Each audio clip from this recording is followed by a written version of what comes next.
ऐसा मतलब बिकवाली जिस तरह से हो रही ना, ऐसा लग रहा है कि कोई मतलब वो आदमी बिकवाली कर रहा है जिसको कुछ खराब खबर आने की आशंका है, या जिसको ये पता है कि आएगी, है ना, कि नहीं ऐसा तो हो गई, खराब ही होगा कुछ, उस तरह की बिकवाली है। क्योंकि आप देखिए किसी भी लेवल से कोई खास रिकवरी आई नहीं है, और इसीलिए आप 2 बजे पूछ भी रहे थे कि क्या कोई रिकवरी के चांस है, तो मैंने कहा आज तो रिकवरी के चांस दिख नहीं रहे, और 33,000 भी पार नहीं हुआ बैंक निफ्टी से, और निफ्टी भी 14,700 के आसपास से वापस ही घूम गया और डे लो पर बंद हो रहा है। वीकेंड सेशन है, रिस्क क्या है, कोरोना की है, आंकड़े अगर 4 लाख के ऊपर दिख गए तो मूड तो खराब हो जाएगा ना सोमवार को, पहला। दूसरा, नीचे तो दिख ही रहा है डाउ आपको, है ना, तो अगर 50 की जगह 250, 150, 350 गिर गया तो वो दूसरी रिस्क है।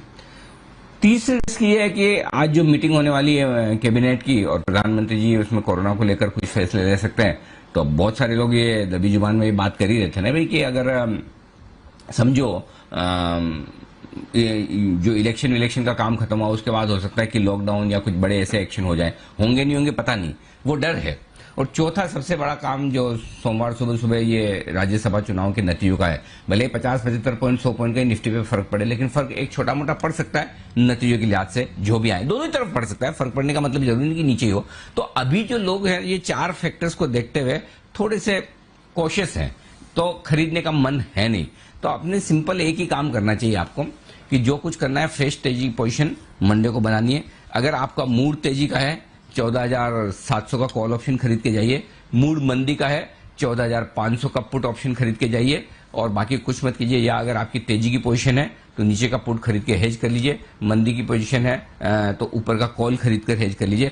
हेज रहे मंडे को 150 पॉइंट ऊपर नीचे का मुंह आ सकता है किसी भी तरफ निफ्टी पर, तो उसकी आपको तैयारी रहनी चाहिए। और बैंक निफ्टी भले अभी 14,700 के नीचे आया है आखिरी, माफ कीजिएगा 32,700 के नीचे आया है आखिरी मिनटों में, लेकिन बंद आपका वही होगा उसी रेंज में 32,725 32,775 की रेंज में शायद बंद होना चाहिए बैंक निफ्टी का इनके। तो बैंक निफ्टी क्लोजिंग एकदम इंपॉर्टेंट सपोर्ट लेवल पर दे रहा है, निफ्टी अपनी क्लोजिंग एकदम इंपॉर्टेंट सपोर्ट रेंज 14,550 14,650 की उसमें दे रहा है। अच्छा, एक और ट्रिगर तो भूल ही गया मैं बोलना, रिलायंस के रिजल्ट भी जो अनुमान वरुण बता रहे थे कि कमजोर रिजल्ट्स का ही अनुमान है, तो ये सारे ट्रिगर्स हैं, इनके चलते खरीदने का मन नहीं है, बेचने के लेवल नहीं है, आराम करिए। इस समय की बड़ी बात है, देखिए मई सीरीज की कमजोर शुरुआत हुई है। सीरीज की शुरुआत में हम आपको कह रहे थे कि देखिए जिस तरह से एफआईएस की पोजीशन बढ़कर आई है उसको देखते हुए संभावना इस बात की पूरी है कि थोड़ी पोजीशन हल्की होती दिखे, वो हल्की होने का पहला संकेत आपको पहले ही दिन दिख गया है। पौने 200 अंक टूटकर निफ्टी 14,725 के करीब है, वहीं बैंक निफ्टी 700 अंक फिसलकर 33,000 के करीब है। एचडीएफसी बैंक ने दिया है नुकसान, जो कि सबसे ज्यादा वजन रखने वाला बैंक निफ्टी में, और बैंक से एनबीएफसी दोनों ही कमजोर है। एफएमसीजी शेयरों में तेज गिरावट होती दिख रही है, आज यहां पर भी 1 से 2% का नुकसान है, ये भी इंडेक्स पर दबाव बना रहे हैं। लेकिन सरकारी कंपनियां बड़े दिनों बाद एक्शन में आई है। ऑयल एंड गैस शेयरों में, फार्मा शेयरों में फिर से खरीदारी लौटती दिखी, ये 1.5 से 2% मजबूत है। डाउ फ्यूचर्स थोड़ा कमजोरी का संकेत दे रहे हैं, इस वक्त 75 अंक नीचे है, लेकिन यूरोप के बाजारों में है 0.5% की मजबूती है। तो ये अब तक का पूरा रुझान आपके लिए, अब तक की बड़ी बातें बाजार की शुरुआत के बाद से। दीप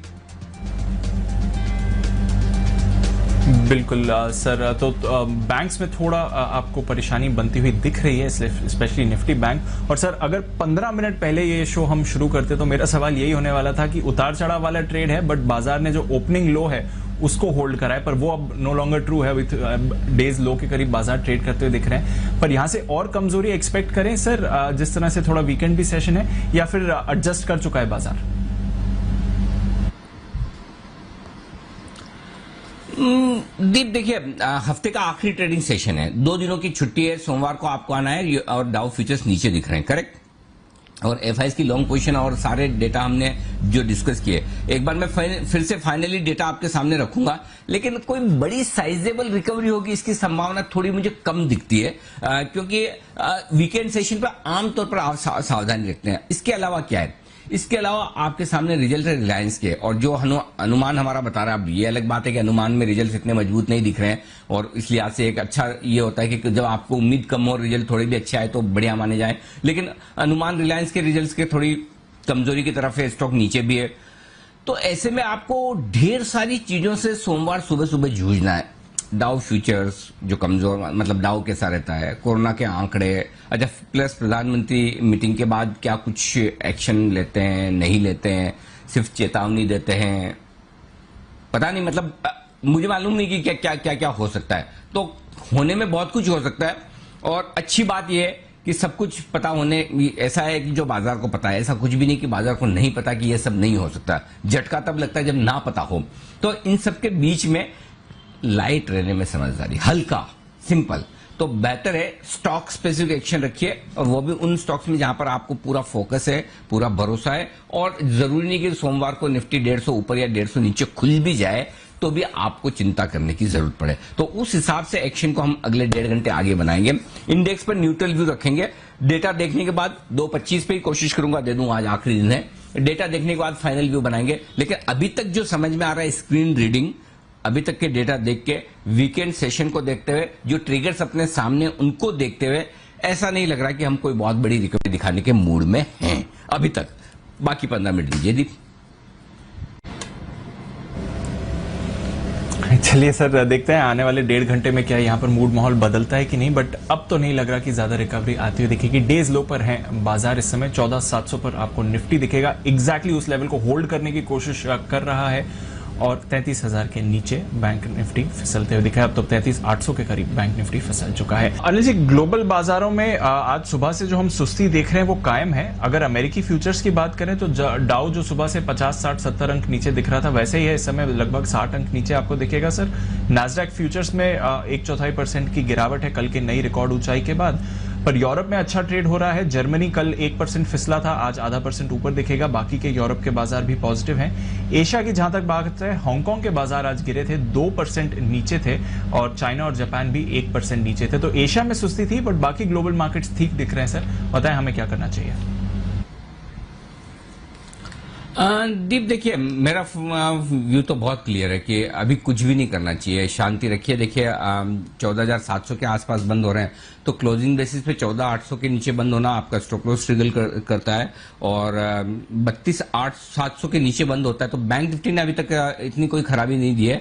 खाली ये कि 2 दिन का वीकेंड नहीं होता तो हम सोचते कि क्या करना है, वीकेंड का सेशन है तो आप कुछ मत करिए, क्योंकि 150 पॉइंट ऊपर 150 पॉइंट नीचे मंडे के दिन आपका निफ्टी खुल सकता है, गैप से ऊपर या गैप से नीचे। समझिए, देखिए 3 ट्रिगर हैं सबसे बड़े, ग्लोबल मार्केट्स, कोरोना के आंकड़े और प्रधानमंत्री की आज की बैठक के बाद के ऐलान। ये 3 चीजें मिलकर डिसाइड करेगी मंडे को मार्केट कैसे खुलना है। चौथा छोटा मोटा आज के फिगर्स कैसे आते हैं एफआईज वगैरह के, वो 4 चीजें समझ लीजिए। सो आज के पहले ही दिन एफआईज की जो इंडेक्स की लॉन्ग पोजीशन 68% थी, वो तो थोड़ी हल्की होगी, तो वो तो कोई टेंशन वाली बात ज्यादा है नहीं, ठीक, वो होगी हल्की। तो इसलिए बेहतर ये कि हम मंडे को देखेंगे। अब मैं आपको डेटा समझा देता हूं क्या है। 14,800 पार नहीं होगा बचे हुए समय में आज के लिए, और उसकी वजह है कि 14,800 के कॉल्स पर 17 लाख शेयरों की राइटिंग आज हुई है, तो 14,800 ऊपर है। क्लोजिंग बेसिस पर मेरे ख्याल से 14,700 को होल्ड करने की कोशिश करेगा, लेकिन 14,800 के आसपास आता है अगर क्लोजिंग में, तो वहां थोड़ा आपको हल्का होना चाहिए, थोड़ी पोजीशन हल्की करें, सोमवार को फिर से खरीदिएगा। Point number 1। बैंक निफ्टी का जहां तक सवाल है, 33,000 के आसपास है।